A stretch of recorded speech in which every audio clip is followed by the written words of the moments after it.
amateur just like everyone else. Escalated to be able to become one of the USA boxing coaches that traveled the world with the USA Olympic team.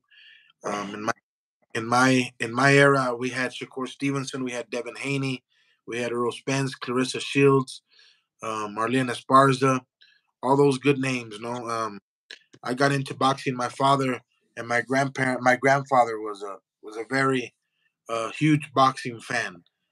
My father boxed many years ago. I never got to see him. My fight. He's 75 years old, so it was a while back. Um, but yeah, man, boxing's been in my blood for since the day I was born. Um, and in Mexico, boxing is huge. That's one of the probably the second sport besides soccer. So that's how we started. We started over 16 years ago, and and we're here now. We're here, in the professional ranks, and I think we're doing a pretty good job. So how did you meet and get acquainted with Subriel Matias and William Cepeda? I met William Cepeda in 2014 in Quito, Ecuador, in a tournament. I was coaching the USA team, and he belonged to the Mexico team. And he actually beat us, beating Jonathan Navarro, winning gold medal in that tournament at the Continental Championships. There, he won, and a few months later, he called me, um, and asking me he wanted to go pro. I had nothing to do. I didn't want nothing to do with professional boxing. So I try to tell him, no, man, you got an Olympic dream, and tell him. So he told me, well, thank you, coach. Anyway, well, I'm gonna debut and I'm gonna find someone.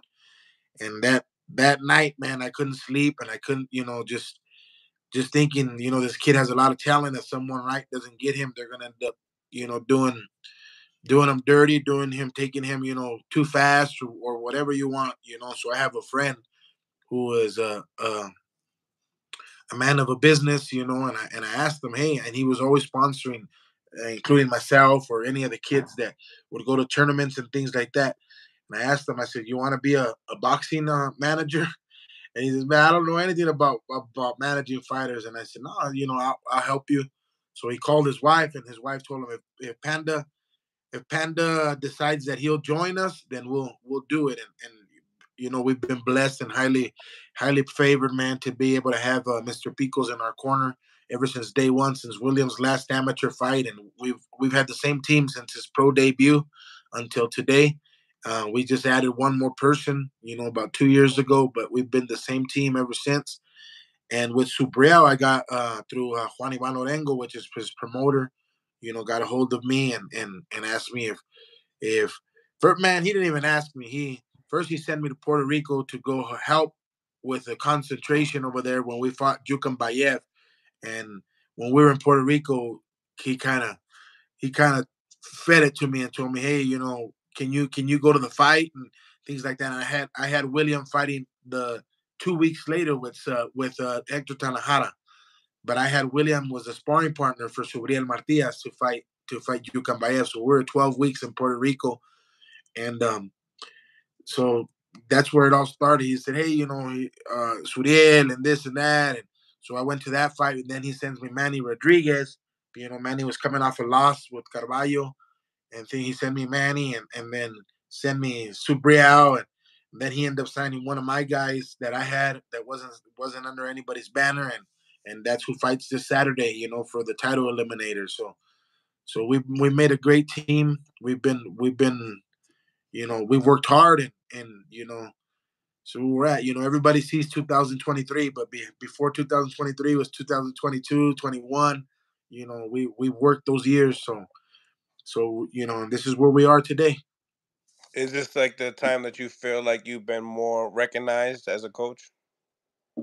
Yeah, even in the amateurs, I was privileged and I was blessed to be able to be recognized, to be able to travel over 18 countries, to be able to have those athletes like Devin Haney, like Shakur Stevenson, like all these kids, Richard, all these guys that were on the team, that today for now, I mean, Shakur, a two-time world champion. You got Devin Haney, an undisputed world champion, and he, two-time Defending world. champion now. So, I was blessed to have those individuals on my team. So it made me always look good, made me always look good. It gave me a recognition, but the pros is a whole lot different. And yeah, I mean, we're getting a lot of recognition and things. We try to stay grounded and humble, to know that just the way it came, it can go. So, but I'm blessed. Like I said, man, I have you know, I'm from Mexico, and to have an island behind me like Puerto Rico, that there's always a battle between Puerto Rico and Mexico, and for them to to support me, to always talk good about me. I mean, you got your haters here and there, but most of everybody, they're always talking good, man. And I feel blessed to be one of those coaches that people talk good about. And I also have my whole country behind me, Mexico, and they've opened the doors for the Puerto Rican people and all of that. So you know we're blessed, man. We're blessed. But yeah, 2023, it's been a great year. Oh, I like it. You got it tatted. So people question upon Subriel Matias's the range, his popularity. Can he sell? Obviously, just in the poll right here, we have, is Subriel Matias still the boogeyman? Make sure you guys get those votes up as well. And also make sure you guys smash the appreciation button. We got here Coach Panda, the head coach of Subriel Matias, and William Cepeda. And other fighters this week in the zone. What was his name again? Kevin El Chacal Gonzalez. We have the world champion Emmanuel Rodriguez. We have Angel Ayala, who's the number one with WBC, number one with the IBF, and number two with the WBA. You know, so they're from Mexico. So yeah, we got a whole bunch of top little guys that are coming up. So now Suber Matias has been making some noise. Like I told you before, I've been interviewing him for like already a year now, and I've always believed in what he brought to the table, even watching him fight with Malik Hopkins. But now people are starting to become more believers. They're starting to see, doing their research, looking at the guys in his resume, always fighting guys, with winning records, plus obviously a whole bunch of undefeated guys as well, and making them quit on the stool, which is even more frightening. Now coming into how long have you been working with Subriel Matias? Since 2021. Since 2021, we've been working together, and with him and Emmanuel Rodriguez. Okay. Okay. And just knowing all the guys that you've been able to, work with, all this young talent, like, like you say, as far as Devin Haney, Shakur Stevenson, and much others more. Um, what do you see in Suber Matias that makes him special? Mindset. I've never seen somebody that had the mindset that he has.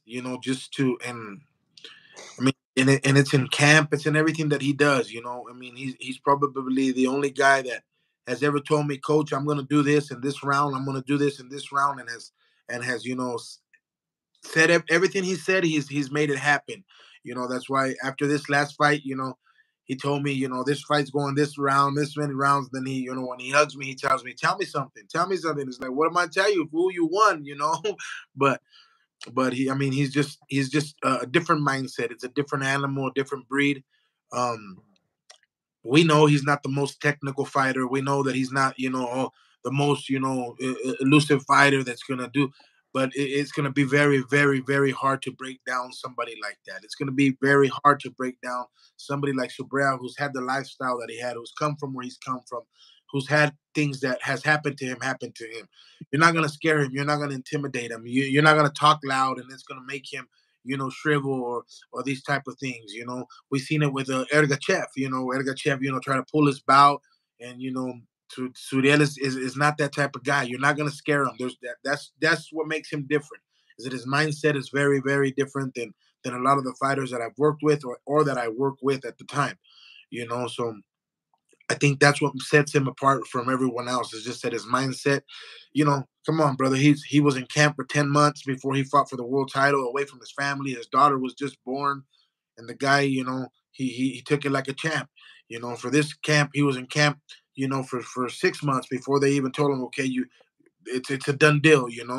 And he's just a guy like that with that mindset, and it's hard to beat a guy with a mind like that. Yeah, I agree. So, pivoting, what did you think about this past weekend's performance with Devin Haney and Regis Prograis? What's your initial thoughts? Absolutely beautiful. A boxing clinic, a boxing lesson, just like I thought. Um, I respect the Haneys. I respect what they've done because I've seen them. I respect Ryan Garcia. I respect Devin. I respect Shakur because I've seen them from when they were 8 years old to where they are now, selling out arenas, venues. There's nothing bad I can say about them, man. He had an awesome performance against a strong fighter, but this strong fighter is not a Subriel Matias. Subriel Matias is not going to stop throwing. Subriel Matias, yeah, he's going for you, but he has a chin. Subriel Matias, is every punch is going to hurt. You know what I'm saying? He's looking to hurt you and everything that he does. You know, we've seen smart fighters fight Subriel. We've seen the boxers fight Subriel. We've seen them. Uh, Ultimately at the end he makes them fight his fight, because there's nothing else you can do, man. There's nothing else you can run, you can you can do whatever you want to try to outbox him for the first 4 or 5 rounds. He's gonna lose. We have it that simple. Subriel's gonna lose first or 4 or 5 rounds, but after that it's a done deal. It's a wrap because once you got that guy, touching them organs behind your body, and there's something that he's doing that's making these guys say, "Man, hell with this. I ain't coming back out. It's not worth it. It's not worth me coming back out." Or if it's not them, it's the coach telling them, "Hey, it's not worth coming back out, man. Let's just stay here." And so I know that these type of fights with Teofimo, these type of fights with Devin, these type of fights with all these guys, man, they're gonna make him the to become the legend that he was meant to be. Uh, Everybody compares him to Tito Trinidad, but Subriel is Subriel Matias. He's just a different breed. He's a different breed. I'm not saying he's better. I'm not saying that he's worse, but he's just Subriel Matias is Subriel Matias. It's not another fighter. Now that well, we'll get into some of that heat in a few. But as far as you said, you have Puerto Rico having your back. Subriel, people were talking about his popularity. Do you believe that he has? What if you had to describe his fan base? Where do you think they come from? A lot. I mean, Puerto Rico, yeah, but Mexico has a lot. When he decided he won the people's heart when he came out to a Mexican song for his world title. The second time he came out to a Mexican song, having that he had people like Mike Towers, other people, call him and say, "Hey, man, what's up? Can we?" And I'm privileged and blessed, brother, because that man that came out singing with him, that's my father. That's my 75-year-old father singing with him. So I mean, that's my father's two passions are singing and boxing, and now that he's retired, and to be able to have him do that, that's something special because that's something I didn't even know that they had arranged. That it was not even arranged. It was that he sang a song to Subriel in Minneapolis. Subriel was shocked, and the last thing I know was that my dad was singing at the thing, and then that Subriel had already registered him for this thing, and it's like those to me are things I don't forget. Those things are I'll always be grateful for because you know he has Mike Towers, he has these big artists that want to come out with him, and with all due respect, man, he picks my dad who's 75 years old, who probably always dreamed about singing and boxing, and these things, and he's been able to do that. So that's something that I'm going to be able to cherish the rest of my life. That's beautiful. That's a story I did not know that was your father. That's awesome. Um, when we talk about the 140 division, he was notified as a boogeyman. Now we've been getting a lot of more rumors. Speaking upon, you guys were out forward saying that Teofimo Lopez sent you guys a contract. Yeah, he did send a contract. I didn't know at the time they called me. I found out the second day. It was real late when I guess it happened. I was called the second day. There was a contract, but there was a contract to fight February 8th. Subriel came into this fight with a messed up hand. I have the X-rays and all that stuff to prove it. Beforehand, and I'll show you. A week before we went to the fight, um, You don't have them. They don't. You don't have them with you. I got them on my phone. I'll send them to you later. Okay. You know, um, but I personally told him, Suriel, let's not fight, man. We can't fight. This is a dangerous fight. This is this, and he told me, Coach, I've already waited 6 months. I've already done this. I promised my daughters that I was going to be with them in Christmas. So that's what I tell you. He's a man of his word, and man, we bit down the bullet. I wrapped him as much as I can in training. We try to switch different things around so he wouldn't use that much of his hand and things. But so there's no way he's gonna be able to fight February 8th. We want to fight, we'll fight. Give us a right date, because why am I telling you he can't fight February 8th? First and foremost, it was 2 months exactly to the date we got a contract. So I mean, you don't do that. It's not a 2 months. He's not. This is a world champion you're talking to. You're not talking to a guy that's looking for a payday, or he's just a guy that looking. Oh, no. This is a world champion, and we need to respect that. So there's only two options for that hand to recover. It's a 2 month layoff where he absolutely not does not use his hand whatsoever. Where they have this thing on him where he can't move his fingers, and the other's a small surgery. He doesn't want to have the surgery done because he feels that it might mess him up, so he doesn't. And it's nothing major. It's a tendonitis that he has, but in between his things here, it's filled with liquid, and that's just from wear and tear and things like that. Nothing dangerous, but it's something that hurts. You know, Have you seen it before? I've seen it. I've seen it. I know Oscar De La Hoya had it before. And Oscar had told me it happens to a lot of boxers, a lot of things. I've seen it happen to Randy Caballero, who's a former world champion. I've seen it happen to Juan Francisco Gallo Estrada, and not take care of it, and it just worsened. It just got worse and worse. So I mean, we just got done fighting, man. We just got done fighting 2 weeks ago. So I'm gonna let him enjoy his family, his daughters. He doesn't know his daughter. Remember, she was just born. He spent 10 months, and then he came back and spent 6 months. She's only a year and 8 months. So he's seen her. He's seen her 1 month. Is what he knows her. So, I let him rest. I let him, spend time with his family and his wife and his kids, and we're humans at the end of the day, man. We're humans, and Teofimo knows what he was doing. They know what they're doing, about picking us February. Suriel ain't crying for money. Suriel ain't, he's not broke. You know what I'm saying? So I mean, But it wasn't Teal that released the message. It was your team. yeah, no, but they released it first. Oh, they They did. released that there was an offer made, and take the offer, and then so that's when our team said, hey, okay, yeah, there was an offer, an offer. I think it was 1.5 million.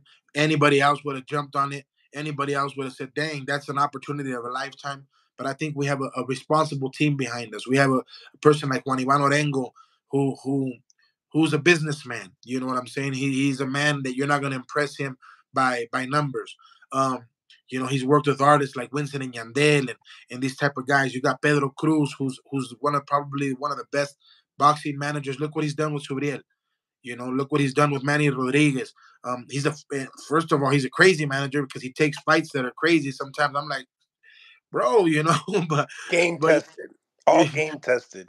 yeah, but and still, he helps me out a lot with Kevin. I manage Kevin Gonzalez, but like when we signed, our thing was like, hey, if this is what we're gonna do, if King Kong comes, we're gonna fight King Kong.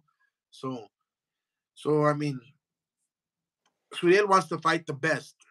But I believe that everything here is professional, bro. Just like Devin's dad wants to negotiate, we want to negotiate. We have that we have that how do you say it? Tenemos ese provecho. We have that thing to have it. We're a world champion, man. We're not a contender. We're a You world guys champion. deserve it. Well, yeah, we deserve to negotiate. Everybody does. Why can't we negotiate? Why could everybody else negotiate but we can't? You know, I mean, I know, and like I told Bill yesterday, Bill, I know you're giving me an opportunity.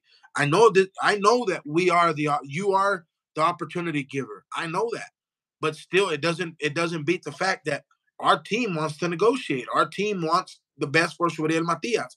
If you tell Subriel wants to fight. He don't care what you're gonna give him and what you're gonna offer him. But at the end of the day, that's why he has a team. Okay. So now that we're speaking upon that interview, how'd you feel about the interview itself? I mean, obviously, we've seen that Bill Haney came into the interview, kind of put you on pause for a little bit. As far as the interview itself, did you feel like everything was that you needed to say was said? Yeah, I mean, you're never gonna see me arguing with somebody, brother. That's not my style. Never been my style. Will never, ever, ever be my style. Um, so I told him what it was. I respect Bill. I know Bill for a long time. Me and Bill traveled together to Ukraine. Me and Bill traveled together to a lot of places. With Devin and things like that. Um, he's a businessman. Bill's always been a businessman. He knows what he's talking about. He knows what he's doing. It doesn't intimidate me. It's not, I don't get caught up in this arguing stuff. Just like I told him, Bill, I made a joke out of it. I said, Bill, I need to fight you, man, because I don't want to eat tacos anymore. I want to eat steak, brother. I You know, seen that. I I seen mean, that, and you know, it showed me like in the interview is that you was showing a lot of respect, not just because that's probably who you are as probably a respectful man, but in the same time still wanting to have that opportunity and not be disrespectful. But yes, sir. Of course, I want that opportunity, but I know, brother, I'm realistic. I'm not gonna be on here a coach that's gonna be a shit talker or try to get a fight. The fight's gonna happen. It's gonna happen. You know what I'm saying? And we're gonna always be respectful.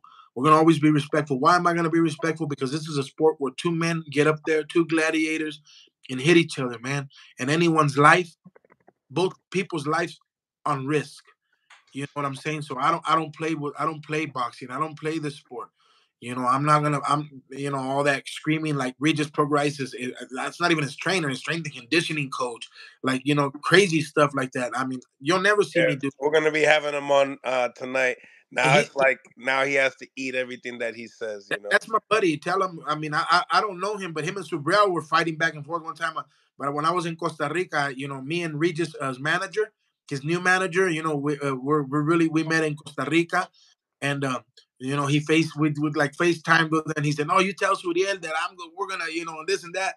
And it's okay, but I mean, see, you're not gonna see me. You're not gonna see it. As long as you don't ever put a hand on me or on my fighter, or you don't disrespect them, or I mean, you can talk all you want, but as long as you don't put your hands on them or on me, we're good. Because I don't disrespect nobody. I don't talk about nobody. I don't, you know, we're good.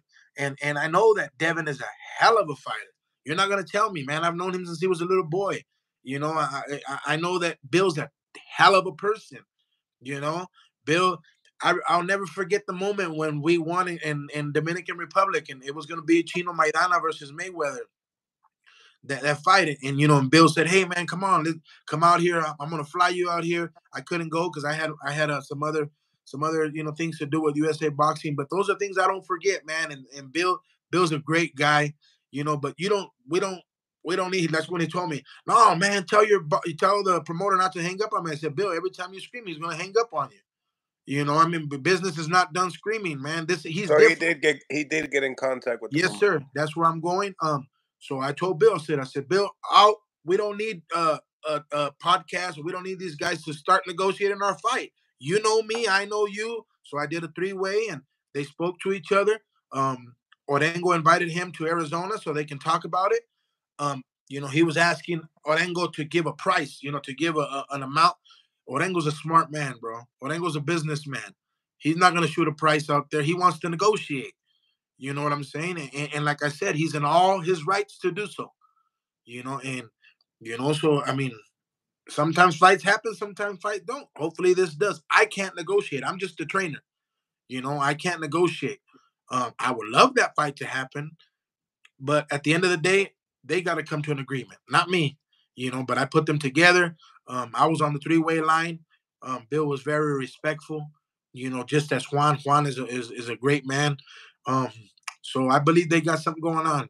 I believe they got something going on.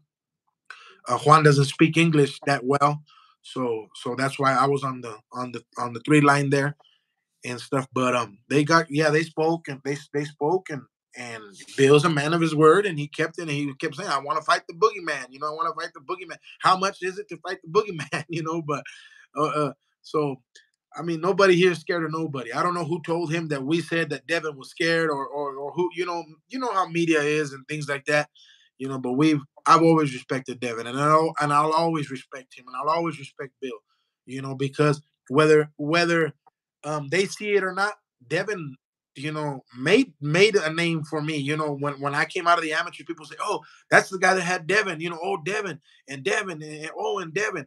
So I'll always be appreciative and thankful for that.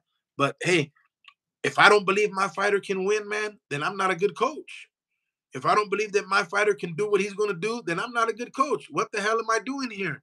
If I don't believe that we can win, I got hired to train Subriel Matias. If Subriel Matias was to fight my brother, I'm hired to fight Subriel. I'm hired to train Subriel Matias. We got to beat my brother. You know what Mm-hmm. I'm saying? If people ask me, "Oh, what are you going to do the day he fights a Mexican?" Beat him. I'm hired, man. He's bringing food to my table. People tell me, "Oh, Manny Rodriguez is going to unify with Peque Santiago. What are you going to do? Take his belt?" I'm a professional, brother. I'm not a president of a country.